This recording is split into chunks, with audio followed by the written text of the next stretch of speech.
अस्सलाम वालेकुम, welcome to Paragon kitchen.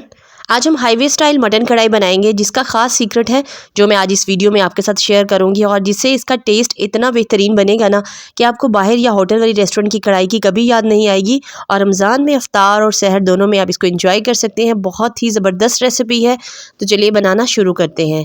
20 से 25 मिनट में ये कढ़ाई बनके तैयार हो जाती है, जिसके लिए मैंने प्रेशर कुकर लिया है। तो यहाँ मेरे पास 1.5 किलो मटन है और इसको आपने प्रेशर कुकर में डाल देना है। मटन शामिल करने के बाद आपने इसमें एक बड़े साइज़ का प्याज, जिसको कि मैंने स्लाइसेस की शक्ल में काट रखा है, वो इसके अंदर शामिल कर देना है। साथ ही में आपने इसमें डाल देना है लहसुन का पेस्ट, और लहसुन की क्वांटिटी पूरा 1 लहसुन का फ्लावर मैंने लिया और उसको छीलकर उसका पेस्ट बना लिया है। अब साथ ही में आपने इसके अंदर आधा टेबलस्पून नमक शामिल कर देना है। आधा टीस्पून के बराबर आपने इसके अंदर हल्दी पाउडर शामिल कर देना है, और साथ ही में आपने 1.5 टेबलस्पून भरकर डाल देना है पिसा हुआ धनिया। अब यहाँ पर आपने इसके अंदर 800 ग्राम टमाटर शामिल कर देने हैं और टमाटरों को 2 हिस्सों के अंदर तकसीम करते हुए, यानी आपने 2-2 हिस्सों में कटिंग कर लेनी है इसकी और इसके अंदर शामिल कर देना है। अब ये 9 लीटर का प्रेशर कुकर है, जो लास्ट वाली लाइन बॉटम में नज़र आ रही है उस तक हम पानी शामिल करेंगे, उस निशान तक हमने इसके अंदर पानी शामिल कर देना है।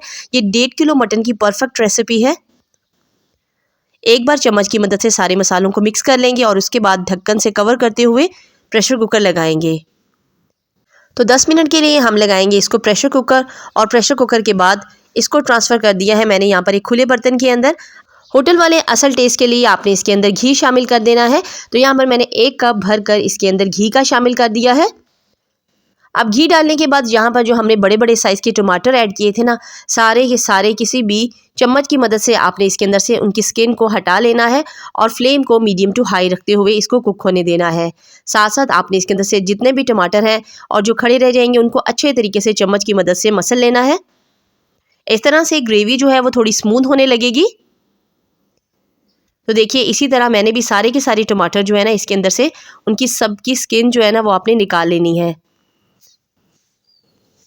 अब यहाँ देखिए 5 से 10 मिनट हो गए इसको कुक होते हुए, और इस तरह से मीडियम टू हाई फ्लेम के ऊपर ही ये पक रहा है। और इसके अंदर आपने इस स्टेज पर शामिल कर देना है, जैसे ही ग्रेवी थोड़ी सी गाढ़ी होने लगेगी तो इसके अंदर 1 टुकड़ा अदरक का लेकर उसको बहुत ही थिन स्लाइसिस में काट कर शामिल कर देना है।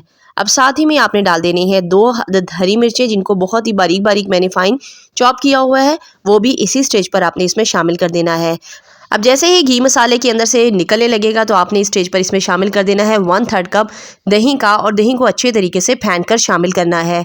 दही डालकर फ्लेम को बिल्कुल मीडियम टू लो कर देना है और एक बार चम्मच की मदद से अच्छी तरह से पूरी ग्रेवी को मिक्स कर देना है। इस मटन कढ़ाई का तीसरा बड़ा सीक्रेट यही है कि हमने बाहर से इसमें कोई भी पानी ऐड नहीं करना, और बस आखिर में आपने इसमें शामिल कर देना है आधा टेबलस्पून कुटी हुई काली मिर्च का और आधा टेबलस्पून भुना कुटा ज़ीरा डालकर, साथ ही में आपने 2 अदद हरी मिर्ची मज़ीद इसमें शामिल कर देनी है बारीक कटी हुई, और साथ ही में थोड़ा सा हरा धनिया। आप फ्लेम को बिल्कुल मीडियम टू लो रखते हुए कवर करके रखेंगे 5 मिनट के लिए, और ये देखिए हमारी बहुत ही टेस्टी और मज़ेदार और होटल जैसी मटन कढ़ाई बनके तैयार हो गई। आप इसे सहर में और अफ्तार में बनाएं, क्योंकि इसका टाइम ड्यूरेशन बहुत ही कम है और ये बहुत जल्दी कुक होकर तैयार हो जाती है। तो इस तरीके से एक बार बना के देखिए, मुझे अपना फीडबैक ज़रूर से दीजिए। वीडियो अच्छी लगी है तो वीडियो को थम्स अप कर दीजिए। इंशाल्लाह फिर मिलेंगे। टिल देन नेक्स्ट वीडियो, तब तक के लिए अल्लाह हाफिज़।